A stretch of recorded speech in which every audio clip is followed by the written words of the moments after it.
Comprehension और reasoning यानी अभिकथन। अभिकथन क्या है? Teachers should respect the individuals, यानी दो एक क्वेश्चन आपको जरूर ऐसे मिल जाएंगे जिसमें आप फंसेंगे, और दूसरा लेंदी है पेपर, मुश्किल पता नहीं कितना सही होगा कहना, लेकिन लेंदी है पेपर। जो पहली बार पढ़ रहा है उसको फिर लेंदी की वजह से मुश्किल अपने आप लगने लगता है। Assertion है teachers should respect the individual differences among learners and adapt their teaching to cater to needs of all students. बिल्कुल सही बात है, इंडिविजुअल डिफरेंसेस का ध्यान रखना चाहिए टीचर्स को, एक नंबर का टॉपिक है, ट्रू है। Collaborations, group works and interactions among students should be avoided. अभी अपने आप में नेगेटिव बात हो गई, अवॉइड क्यों करें भाई? Should be avoided while teaching a class of diverse learners, ये कहना गलत है क्योंकि आप अवॉइड नहीं कर सकते ग्रुप डिस्कशन को। तो A is true but R is false.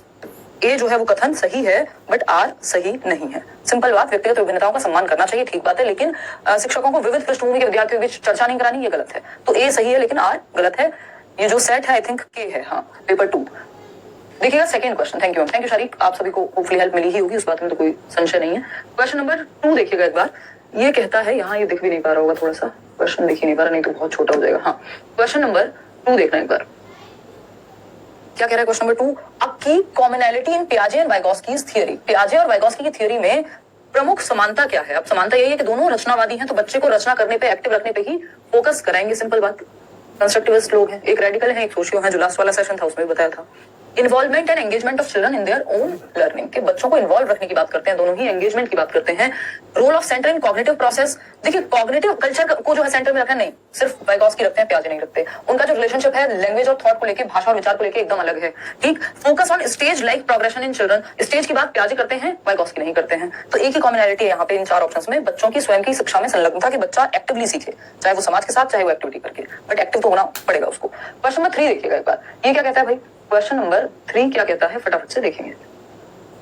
देखिएगा, ग्रुप को लेकर कुछ बात चल रही है। Which of the following correctly describes culturally responsive teaching to cater to diverse groups. अलग अलग तरह के ग्रुप्स को सिखाने के लिए सांस्कृतिक रूप से उत्तरदायी शिक्षण, यानी कल्चरली रिस्पॉन्सिव हो, कल्चर को भी ध्यान में रख करके, अलग अलग बच्चों की नीड्स को ध्यान में रख करके बनाया गया हो, इंटेंशनली डिजाइंड हो, ठीक है, अडेप्टिव हो, चेंज हो सके टाइम के साथ, डिफरेंशिएटेड हो, यानी समय के अनुसार या नीड के अनुसार उसमें अलग अलग मेथड्स इन्वॉल्व हो, स्टैंडर्डाइज्ड हो। तो कल्चरली रिस्पॉन्सिव के साथ स्टैंडर्डाइज नहीं जाता है। स्टैंडर्डाइज्ड अपने आप में एक नेगेटिव टर्म है, बहुत साल पहले मैं एक बार टर्म्स कराए थे, उसके बाद आज तक दोबारा टर्म्स कराने का मौका ही नहीं मिल पाया।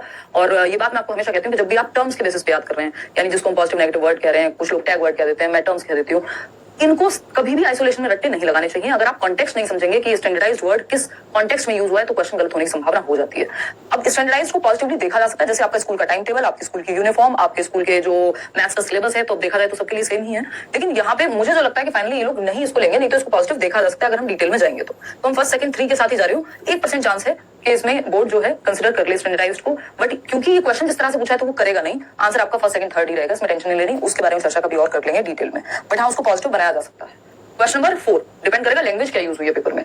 अकॉर्डिंग टू जीन पियाजे, how are children different from adults, यानी अडल्ट्स से कैसे अलग हैं बच्चे पियाजे के अनुसार। अभी ये किसी ने मुझे टैग भी किया था इंस्टाग्राम पे किसी रील वगैरह में, जहां मैं डिस्कशन कर रही थी, आप मैराथन का ही पार्ट था वो, कि बच्चों की थिंकिंग क्वालिटेटिवली डिफरेंट होती है बड़ों से, ना कि क्वांटिटेटिवली। बच्चा भी उतना ही सोचता है, तो बच्चों का जो सोच है वो गुणात्मकता में भिन्न है, या काइंड यानी प्रकार में भिन्न है, अमाउंट में सेम ही होती है। क्वेश्चन नंबर 5 देखिएगा, ये क्या कहता है भाई? अगर हम बात करें क्वेश्चन नंबर 5 की, समझते हैं क्वेश्चन नंबर 5 क्या कह रहा है। आपको फाइनल आंसर की में एक आध क्वेश्चन कभी रेयर ही होता है, वैसे पिछले बहुत सालों में नहीं हुआ है कि जहां आंसर की में कुछ और हमने कुछ और डिस्कशन किया हो, बट फिर भी मैं हमेशा यही कह के चलती हूँ कि 1% चांस होता है कई बार, ठीक। You are a teacher who wants to help your students develop metacognitive skills. भाई मेटाकॉग्निटिव यानी परासंज्ञानात्मक क्षमताएं जो है आप बच्चों में, या कौशल जो है वो आप क्या करना चाहते हैं, डेवलप करना चाहते हैं। सिंपल बात, यानी बच्चे थिंकिंग बियॉन्ड थिंकिंग जाएं, तो सोचने पे जोर पड़ेगा, वही ऑप्शन सही होगा जिसमें सोचने पे जोर हो। Following strategies is most likely to foster this type of thinking, जहां बच्चा सोच रहा होगा, समराइज करना, मेमोराइज करना, qualitative feedback on their performance, giving students marks, नहीं मार्क्स की जगह क्वालिटेटिवली, हाँ ठीक है, लेकिन सबसे ज्यादा जो सोचेगा बच्चा, क्योंकि पूछा कुछ और है हमसे, encouraging students to reflect on their own learning and thinking processes. बच्चों को आप प्रोत्साहित कर रहे हैं कि वो स्वयं के सीखने और सोचने की प्रक्रिया पर विचार करने के लिए प्रोत्साहित हो, वो कैसे सीखते हैं, रिफ्लेक्ट कर रहे हैं, प्लानिंग कर रहे हैं, रिव्यू कर रहे हैं खुद को ही। चलिएगा, 4th ऑप्शन यहाँ पे सही था। क्वेश्चन नंबर 6 देखेंगे, लैंग्वेज एंड थॉट को लेकर वाइगोस्की के बारे में कुछ है। अकॉर्डिंग टू लेव Vygotsky, what is the relationship between language and thought, भाषा और विचार के बीच क्या संबंध है, किसके अनुसार? वाइगोस्की के अनुसार। देखिए, वाइगोस्की के अनुसार जब हम भाषा विचार के संबंध की बात करते हैं, भाषा और विचार के संबंध की बात करते हैं जब हम, तो यहाँ पे वाइगोस्की सिंपल कहते हैं, हमने लास्ट जो मॉक टेस्ट किया था उसमें मैंने आपसे बात की थी कि लैंग्वेज एंड थॉट क्या है, इंडिपेंडेंट होते हैं जीवन के कुछ सालों में, बाद में जाके वो मर्ज हो जाएंगे, ठीक। तो यानी दोनों कॉम्प्लेक्सली इंटर रिलेटेड हो गए। सेकेंड ऑप्शन, शुरुआती सालों में, ऐसा नहीं है हमेशा स्वतंत्र है, पैरेलली चलते हैं। शुरुआत में, बाकी बाद में मर्ज हो जाएंगे। क्वेश्चन नंबर 7 देखिएगा। क्वेश्चन नंबर 7 क्या कहता है?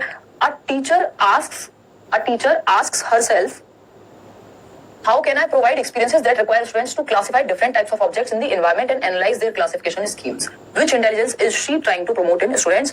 वो एक शिक्षिका हैं जो कहती है मैं ऐसे अनुभव कैसे प्रदान कर सकती हूँ छात्रों को जिससे वो अपने पर्यावरण में विभिन्न प्रकार की वस्तुओं को वर्गीकृत करने और उनकी वर्गीकरण के स्कीमों का विश्लेषण करने की आवश्यकता हो। देखिए, अगर मैं इसको बेवजह बहुत डीप में ले जाऊं तो मैं देख सकती हूँ कि यहाँ पे एनवायरमेंट का मतलब, या वैसे भी लॉजिक लगाऊं अगर, एनवायरमेंट का मतलब सिर्फ नेचर नहीं होता जो आसपास प्रकृति है, तो इसको सीधा नेचुरलिस्टिक कह देना थोड़ा सा ऐसा लगेगा कि मतलब हमने सोचा नहीं, बट और कोई ऑप्शन भी साथ में फिर जाता नहीं है। लैंग्वेज की तरफ थोड़ा सा जा सकता था, बट जिस तरह से पूछा है तो मुझे आई एम श्योर अबाउट इट कि ये लोग आंसर की भी नेचुरलिस्टिक ही मिलेगा आपको, क्योंकि प्रकृति ऐसा नहीं कहा इन्होंने यहाँ पे सिर्फ पर्यावरण में सिर्फ प्रकृति ही है, या प्रकृति देखो कई तरह का एनवायरमेंट है ना, आपका पॉलिटिकल एनवायरमेंट है, सोशल एनवायरमेंट है, या सोशल एनवायरमेंट है, या नेचुरल, या जिसको हम कह रहे हैं यहाँ पे प्रकृति वाला वो। तो सोशल और नेचुरल की अगर हम बात करें तो पर्यावरण सिर्फ पर्यावरण लिख दिया है यहाँ पे, तो हम उसी सेंस में मानते हैं, लेकिन यहाँ इन जनरल कि ये प्रकृति की ही बात कर रही है, तो हम जाएंगे नेचुरलिस्टिक के साथ ही। ठीक, घुमाया जा सकता था वैसे क्वेश्चन को भाषा के माध्यम से। क्वेश्चन नंबर 8 देखना क्या कहता है। क्वेश्चन नंबर 8 देखना बेटा। Feedback to the students in a classroom is most effective when. सबसे बेहतर जो है फीडबैक, सबसे प्रभावी कब होगा? कैसा फीडबैक? जब चाइल्ड क्या नहीं कर सकता उस पर ध्यान दिया जाएगा, एंड में एग्जाम ले लो, कंपेयर कर लो, नहीं। It occurs during as well as after the learning activity. भाई जो फीडबैक है तो जहां जरूरत है सीखने की प्रक्रिया के दौरान भी आपको टीचर ने फीडबैक दे दिया कहीं पे अगर आप कुछ गलती कर रहे हैं, और बाद में भी। ठीक, तो fourth option is the right answer over here. आगे बढ़ेंगे 9th क्वेश्चन पे। क्या कहता है? थोड़ा सा बड़ा क्वेश्चन है, पढ़ने में दिक्कत हो सकती है, फिर भी मैं पढ़ के बता देती हूँ। हिंदी वाला पार्ट पूरा नहीं दिख रहा है। अगर मैं देखूं यहाँ, थैंक यू, मेरा 100 आ रहा है, बहुत बढ़िया। अभी और भी बढ़ेगा या चीजें ठीक होंगी, क्योंकि ऑफिशियल आंसर की देखो 15 दिन में आ जाती है। टीटेट की अगर बात करूं 15 दिन में, ऑफिशियल आंसर की 1 महीने में रिजल्ट आ जाता है। तो आप ये मान के चलिए जुलाई अंत तक जो है आपकी आंसर की आ जाएगी ऑफिशियल वेबसाइट पे, और 7 अगस्त तक या 15 अगस्त से पहले आपका रिजल्ट आ जाएगा। 1 महीने वाला ही रहता है, एक से कभी वो एक हफ्ता एक्स्ट्रा हो जाता है, एक हफ्ता कम हो जाता है। चलिए खैर क्वेश्चन पढ़ते हैं। तो देखते हैं यहाँ पे, Rama is a teacher who is implementing Vygotsky's theory in her classroom and she assigns her students to work in groups, complete challenging tasks. During the task, one student struggles to understand a key concept. What would be the most effective way for Rama to help? Group task कराते समय रमा ने देखा एक बच्चा struggle कर रहा है task करते हुए, वो कार्य करते हुए, तो कैसे करें, कैसे मदद करें? डिफरेंट टास्क दे दो, ये तो कोई तरीका नहीं हुआ, है ना। फिर encourage the student to try solve, नहीं, प्रोवाइड स्टूडेंट विद आंसर, बिल्कुल भी नहीं। Work through the problem with the student and providing guidance and feedback जहां जरूरत है। तो छात्र के साथ आपको समस्या पर काम करने की जरूरत है, और समूह में अन्य सदस्यों से भी अगर मदद लेने की जरूरत है तो वो करेंगे। तो सेकंड ऑप्शन सही था। आएंगे क्वेश्चन नंबर 10 पर। क्वेश्चन नंबर 10 क्या कहता है भाई?